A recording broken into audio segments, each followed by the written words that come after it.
Okay, we'll start with lecture 14. It will be a short one, but this is part of the syllabus. So the term, what is Nibbana? You all have many talks or explore yourself with Buddhism. Nibbana is a common term you can find in many of the texts of Buddhist teachings. So here Nibbana in Abhidhamma is more in-depth explanation compared to the conventional Dharma speaking Nibbana words. Okay, so what we are focused on is the Abhidhamma. So Nibbana, the term here means super mundane. I mean, it's above everything. So to be realized by the wisdom of the fourth path. I mean, wisdom means knowledge of the cause of the fourth noble truth. Okay, you all must know all the four noble truth in detail, starting the suffering and end of suffering. So it becomes an object to the path and fruits. So Buddha teaching is about four noble truths. This four noble truth is the doctrine of everything. So what the motive or object is attain nibbana. And the word NID, need departure from the core light vana. Vana, the word means craving. So it's the end of craving. So basically, vana is general end of craving. And nibbana, the term is a one-fold according to its intrinsic nature. And according to the way it's experienced, it's twofold. I mean, this nibbana is of two, classified into two categories, or two kind of term to define as. Namely, the element nibbana with the substrata. I mean, substrata is the under support this element. So what are they? So we are going to go through slowly through and understand what actually is about all of the four truths. And the element of nibbana without the substrata limiting. So I mean there is a nibbana with the underlying support and there's a nibbana without the support. So what's the so great about this? Actually, it's all four noble truth. It's a threefold according to different aspects. So nibbana is what we generally define as is they got three things inside. Void. I think you all have heard many things about void, right? Or sunatta, or emptiness. This word is so complex and so profound and so used that we have gone to any stages of changing over the transformation of Buddhism too. Mahayana is very, very complex. And then it's signless. I mean, there's no sign at all. And longevity, I mean, no attachment. So, I mean, those great teachers who are from craving declare that Nibbana is the word Nibbana is an objective state which you can find in many books. It's defined as deadness. I mean, you circle people that I mean, you are no more coming back to be reborn in whatever state. And I also absolutely matters. I mean, there's total no more coming back. I mean, end of story. And it's also defined as a non-condition. You know, everything we live in this life are all conditioned. So in Nibbana, there's no more condition. And the fourth thing is that this is incomparable. Incomparable means we cannot use our senses to define what is it like. Nobody's can define for you because this thing is beyond human description. So once you attain Nibbana, you have this sort of characteristic. Thus, as the fourfold, the Tathagata means the Buddha, reveal the ultimate entities. So, what are these fourfold things found in Nibbana? It's actually the consciousness, the chitta, which we have learned in year one, and mental state, the chitta sikha. I mean, in year two, and metta is year three, and finally the last one, Nibbana. So this Nibbana consists of these four ultimate entities. So we're going to look through what is mean for each of these, what I call one state of Nibbana and the other state. I mean, one with substrata and the other one with non-substrata.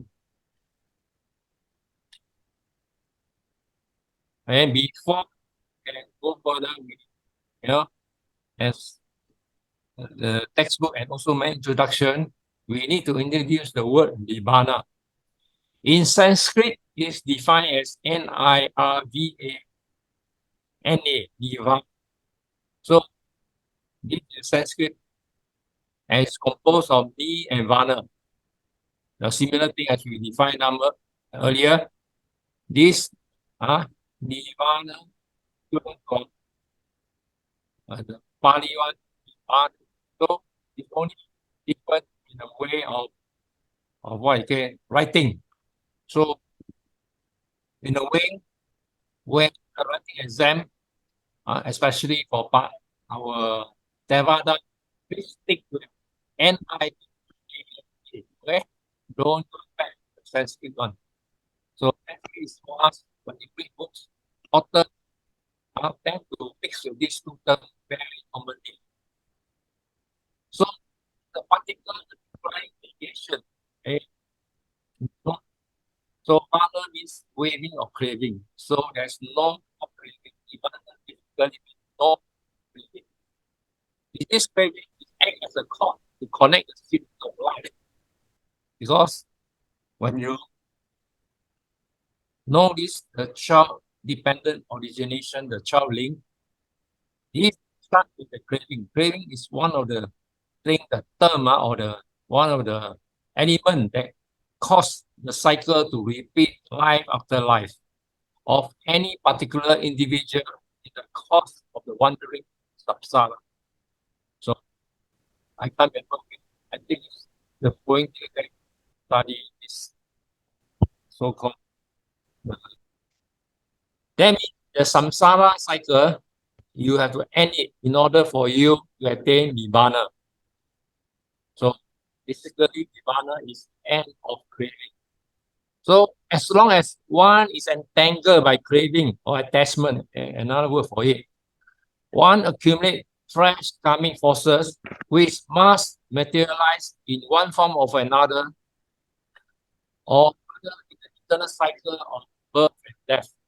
So basically, that means once you're craving this thing, you never escape the birth and death cycle. You will first get karma and then you pay for it. So no end. So as long as we are in the whatever state in the 31 rank resistance, we even the gods still suffer from all this. So when all forms of craving are exterminated, I mean totally extinguished, karma forces cease to operate and one conventional. I mean, if you come to a state like this Arahana, you say these karmic forces will not come and bind them. I mean, these karmic forces, whatever these Arahant still living in this existence, whatever things we thought, think, speak, all that, he is very mindful and he no more committing any of these karmic forces that will put him in the samsara cycle. Unlike us, we are still out there. We are forever in this cycle. So basically, it's the same in the conventional term. So when you attain one, you are escaping the cycle of birth and death. So karmic forces is a very important component that binds this samsaric cycle. There's no way we can escape. Okay, so what we are trying in every human existence is to attain Nibbana or practice the other to reach Nibbana. So the Buddhist concept of deliverance, or what I call liberation in other so-called religion, is the escape from ever cycle of birth and death. And it's not merely the escape from sin and hell. Right? When you talk about sin and hell, you can find other religion, it's all about this. You want to attain what I call liberation. It's a way to escape from sin and hell. Nibbana, right from the word ni and wu, to with. I mean, a mean of no craving or no attachment is a more what I call sophisticated way of defining it. Or departure from craving, or what is speaking, Nibbana. Nibbana is the Dhamma gained by complete destruction of all forms of craving. Okay, Dharma here means form, form over truth. Okay, the Buddha, the Dharma is very widely used. So in here, the Dharma is very form over truth. So Excuse me. Nibbana is derived from in and back to bloom. So the first meaning of Nibbana is to distinguish. In that case, Nibbana, the blowing out of like blowing out and the extinction of annihilation, annihilation to end of the free. These are the four things. The last is free, hatred, and ignorance. These are the three evil. It's to understood that the bigger destruction of faith is not Nibbana. Right? The body kanya after Nibbana, Nibbana, Nibbana, it only the means to gain Nibbana, and not the end itself. I mean to say, we have to destroy all the of evil, including the good. So when you destroy the state of them, you will move from end towards Nibbana. So Nibbana is the ultimate reality, or what I call Vatu Dhamma, which is so-called super mundane, Tokotura, that's beyond the world of mind and body, or the five etiquettes. So basically, is to say, Nibbana is we don't have any more the chittas, chitasika, rupa, and all the five etiquettes, everything is gone, including the body. So this is the state of Nibbana when you define how Nibbana is. So Nibbana is understood by intuitive knowledge and inferential knowledge. Or Pali term is called Pacha, Kama, Paritipita, Nama, and Anupana, or they call it Anu Buddha.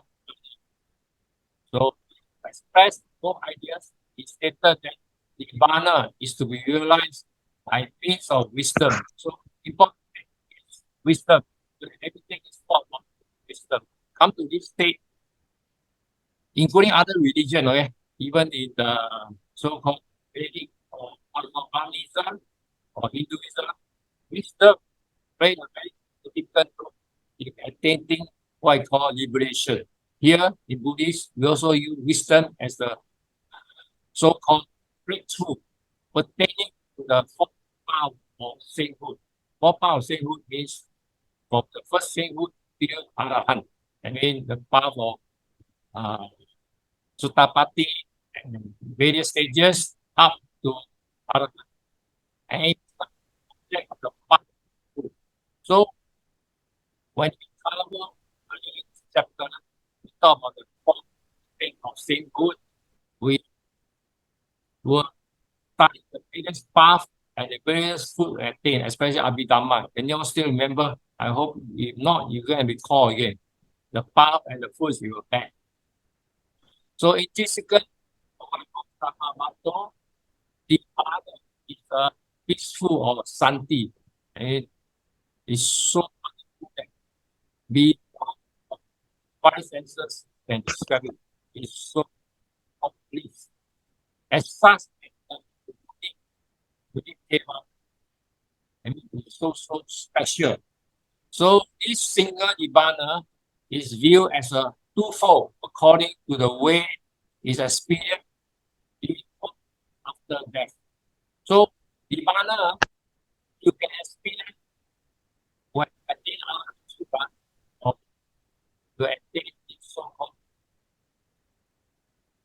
to the state that you have ceased all your power and all your fixed root that you can experience in this kind of life before you go to the state of death, then that is totally gone. So Buddha, who at this state can experience this bliss. So still those who attain Arahant state still express the one Buddha experience. So the text is a simple about this contact Bali phrase called Karanya Bali. Yeah. So this Salon commentary, this Salon commentary, he explained the cause for naming it is as such with respect is having or not having the elegance as the remainder. Remember, Arahant, there are two kinds. One kind is in this life experience through you got this called and there are some they give this so-called pure. Remember in the earlier of right, you can call pure. Some of these also right, all the way through. They have this so-called pure one. They stay down there practice, and in a way, they will end up as Arahant upon as part of the practice so-called pure one. So, this so-called author, there's a Burmese one on rice. The Salon commentary explained that by by the way of device of means of knowing the matter of language. So, right, I can't give you so-called direct explanation. If you want, you have to go to and check the Salon commentaries in this compendium, page 168, number 6. Okay, if you want to dig further, please go to the Salon commentaries. You will have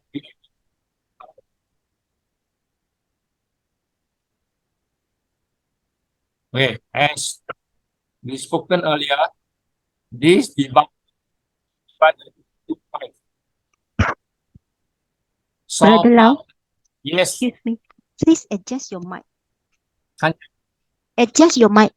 Adjust your mic because we Nibbana means experience when an Arahant is in the existential mode. yeah, this is good. Anupadidesa Nibbana experience when the Arahant is in the experience. So what is this about? So further up to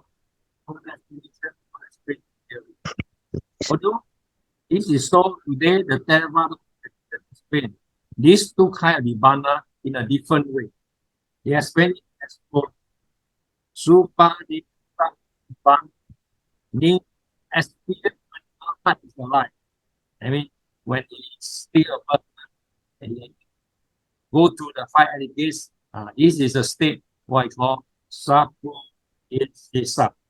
Then Padisesa Nibbana is experienced after the death of the Arahant. But the important thing is this Arahat, he could have fully enjoyed the bliss in the very first state. Okay, so every Arahat is subjected to experience these two. He enjoyed practicing this in the so-called form, and then upon passing away, you experience that after death. So this is the two form as given in the text that is Arahat subjected to these two uh, state of consciousness. And this this belongs to this Nibbana term, Anpadesa Nibbana. Here, Sutta give explanation here, say, here monks, a monk is a liberated one, I mean one released, and one who stains are those bad things are all from the path of to Nibbana is fulfilled, has finished the task for liberation, and has laid down burden of defilement. I mean, he already cleared off all bad things, including his good rules, has gradually attained the highest goal. So when he attained this, that means he is get the highest attainment he able to achieve. Has destroyed factors of resistance. Remember, factor of resistance, all factors have been destroyed, and it is completely liberated through through of what we call system. So it is so-called it clearly defined as what so-called state this monk has gone through. That means his five sense faculty remain functioning. Then he stays as a human, still work as a human and live like human. Since they are still function, he experienced the conflict pattern, like what he had unpleasant objects and sensitive to happiness, pain. But the difference between it and we different. This is illusion and he eradicated from his mind. I mean, whatever, all those bad things that fall, he take it, might he never take or attach to all so-called evil things. He will never so even the specters of this will get agitated. So monks is Buddha said, this is called the Bana element with residue remaining. So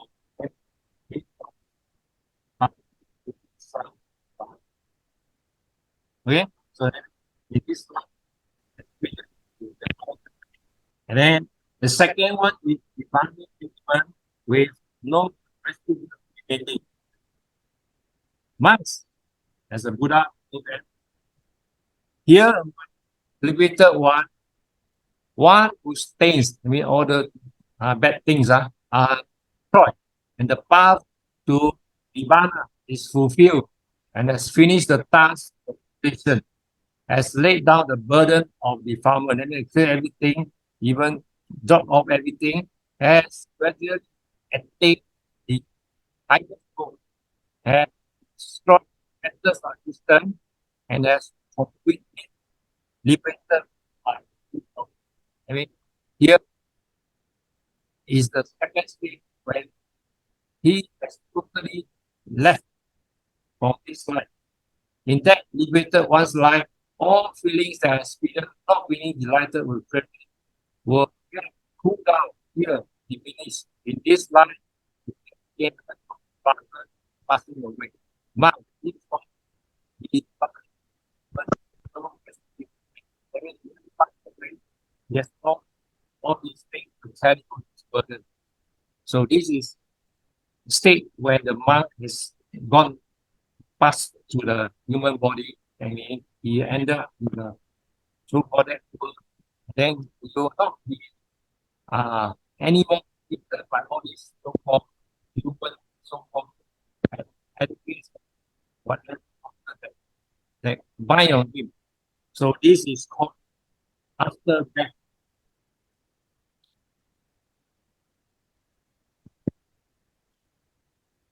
So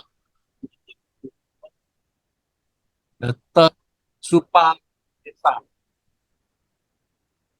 Sa with Upa advocates mind and body. Sesa means remaining.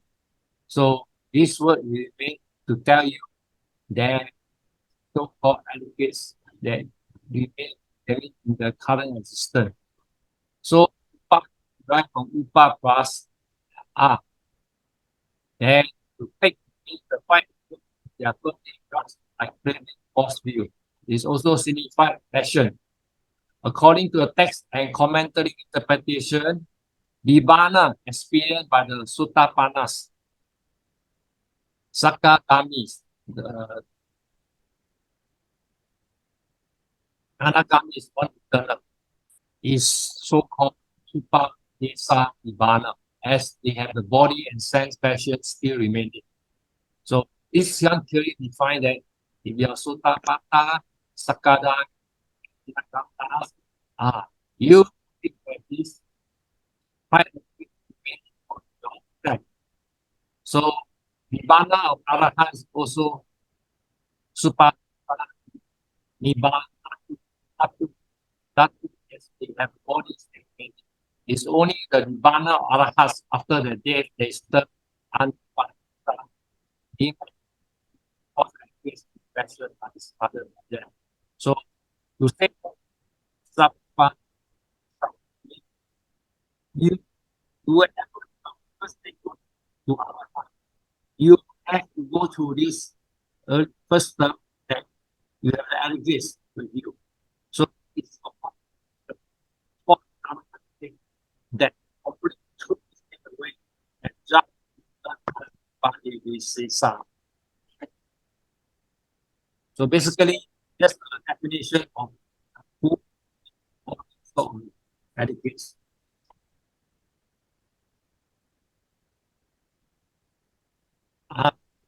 It is super to this super but mentioned is made only of the comprehended by us is state. So it is Sutta is state. These two Nibbana state are given by him in the Buddha. See who is such unattached. One state is that in the same way they and two the cut off one things belong to the good set of practice or other do is discussed how the balance is about. So these are quick hard to practice. This is great translation. These are English man to translate all this in plain English. Yeah, Brother Lau. Yeah. So word sunata as a word means that it devoid of lust, and in greed, hatred, and ignorance of all conditioned things. Void of all conditioned phenomena which embraces what we call Chitta, it is so-called Abhidhamma, Cetasika, Rupa. So basically, he's talking about you getting all these five allegations. So void here does not mean that Nibbana is nothingness. Right? So there are so-called explanation of this called of nothingness is some that the so-called first qualified until become very qualified, especially they put these so-called to look down the word become so complex and profound, so difficult to understand. So our basically talking about the fact, right? So Sunata is simple as that. Unlike Nibbana, such term that very hard to understand unless you got chance to study Maya, then we think it's very difficult. So meanwhile, we just keep it to this dilemma. Yeah. So another word is animita. I mean, free from the signs of lust, etc., or from the signs of all different things. Signs of any sort are found in all conditioned phenomena like fear, feeling, etc. These are signs. Okay? So when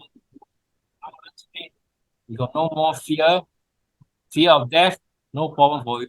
Prepare to die. Yes, you have no more attached to pain and no more pain. So fun is fear for no sign which appearing constantly in human. Then apa kita means free of feeling of lust, etc. Because it is not long for with any feelings of craving. I mean, when you attain to this state, you touch the pure water that you have no more attachment of five sort of faculty that attached to it. So this for five faculty is of no use to you. You are just going through the motion of enjoying, going through the everyday life, but without the human sort of craving for each of these five senses. So there's neither sense, neither object, even so-called fine material or immaterial sphere objects to cling to. Because we human, if we don't clear to sense sphere, then we will cling to fine material. I mean, in the other profound material sort of realm or infinite realm. So all these are of craving for all this kind of existence is no more. So basically, this three terms, we use it to describe it as sort of discarding all of that. Then next one is padam. Here the term is used in the sense of objective reality. Vatu de dhamma. It's a state does not exactly convey the meaning of Pali term. It may be argued whether the mana should be completed state or process. The Pali designated as dhamma. So dhamma in this case is so-called referring to the what I call the Four Noble Truth. Ana asankata. The mana is only dhamma which is not conditioned by any cause. Hence, it's eternal as neither a cause nor effect. This is to say you that remember the five etiquettes when we have this chitta, sika, and rupa, and the fourth one is the nibbana. This nibbana is of no more condition. The first three is all conditioned state. So this is a term that used to state what is nibbana. I think this is the end of it. Sorry, I'm sorry because he's broken down. I managed to recover back everything, but not perfect. Yeah. So that is a video for people, especially those people. What? We can't really hear what you're talking, brother. Wait, let me share with you the video. If you're still hesitating for those, whether to take exam or not, let me play this video for you to reflect on it, whether you should take or not. Okay, hold on. Okay, slowly enjoy this video. The sky gets dark, slowly. Mao Dun Literary Prize winner Joe Daxon's latest novel to be published, The Sky Gets Dark, Slowly, is a sensitive exploration of old age and the complex, hidden emotional worlds of the elderly in a rapidly aging population. In it he writes, many elderly speak as though they know everything, but of old age they are in fact as ignorant as children. Many elderly are in fact, completely unprepared for what they are to face when it comes to getting old and the road that lays ahead of them.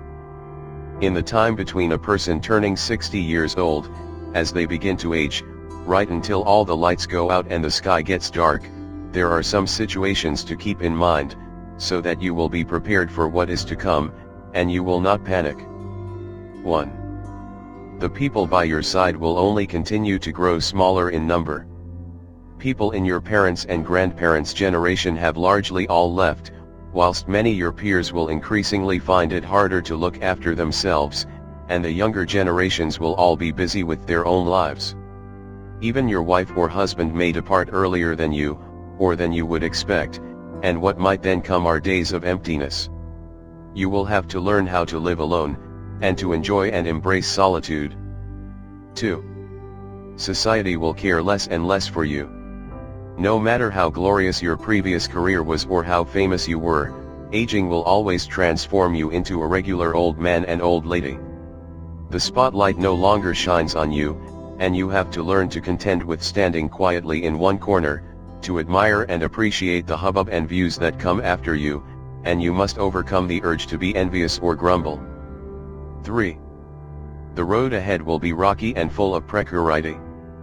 Fractures, cardiovascular blockages, brain atrophy, cancer, these are all possible guests that could pay you a visit any time, and you would not be able to turn them away. You will have to live with illness and ailments, to view them as friends, even. Do not fantasize about stable, quiet days without any trouble in your body.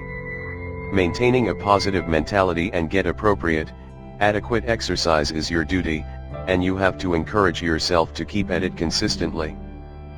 4. Prepare for bedbound life, a return to the infant state. Our mothers brought us into this world on a bed, and after a journey of twists and turns and a life of struggle, we return to our starting point, the bed, and to the state of having to be looked after by others. The only difference being, where we once had our mothers to care for us, when we prepare to leave, we may not have our kin to look after us. Even if we have kin, their care may never come close to that of your mother's. You will, more likely than not, be cared for by nursing staff who bear zero relation to you, wearing smiles on their faces all whilst carrying weariness and boredom in their hearts. Lay still and don't be difficult, remember to be grateful. 5. There will be many swindlers and scammers along the way.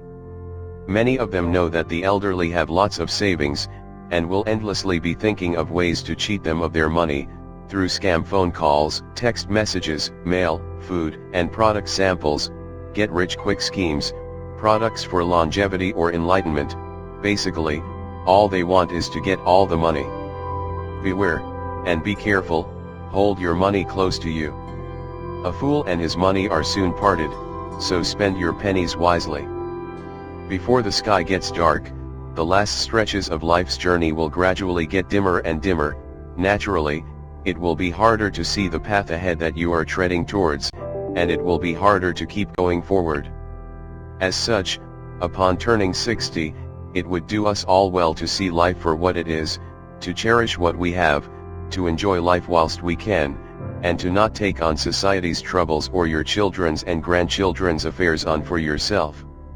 Stay humble, don't act superior on account of your own age and talk down to others. This will hurt yourself as much as it will hurt others. As we get older, all the better should we be able to understand what respect is and what it counts for. In these later days of your lives, you have to understand what it means, to let go of your attachments, to mentally prepare yourself. The way of nature is the way of life, go with its flow, and live with equanimity. there's a second part for it. For all of us, a nice read, very beautiful, very true. Hardly the day started and it is already 6 o'clock in the evening. Barely arrived on Monday and it's already Friday. And the month is almost over. And the year is almost up. And already 50 or 60 or 70 years of our lives have passed. And we realize that we lost our parents, friends. And we realize that it is too late to go back. So, let's try to take full advantage of the time we have left. Let's not stop looking for activities that we like. Let's put color in our grayness. Let's smile at the little things in life that put balm in our hearts. And yet, we must continue to enjoy serenely the time that remains. Let's try to eliminate the after. I do it after. I will say after. I will think about it after. We leave everything for later as if after was ours. Because what we do not understand is that after, the coffee cools. After, priorities change. After, the charm is broken. After, health passes. After, the children grow up. After, the parents get older. After, the promises are forgotten. After, the day becomes the night. After, life ends. And all that afters, we find it's often too late. So, leave nothing for later. Because in always waiting for later, we can lose the best moments. The best experiences. The best friends. The best family. The day is today. The moment is now. We are no longer at the age where we can afford to postpone until tomorrow what needs to be done right away. So let's see if you'll have time to read this message and then share it. Or maybe you'll leave it for later. And you will not share it ever. Even share with those who are not yet seniors. May you be well and happy. Okay, that's it. So, Thank you I for the hope very meaningful sharing. Very I'll meaningful. to your people.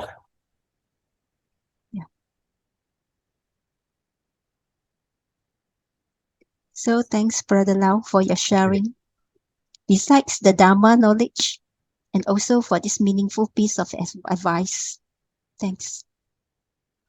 So, for today, we are end here. And following lesson, we will continue back to year 1. And you talk with Brother Lim how my suggestion were able to help you people. Okay. So if you want it, then I think in January 5th Sunday, we will schedule for another Zoom. Is that all right, sister? Okay. I will make the announcement in the group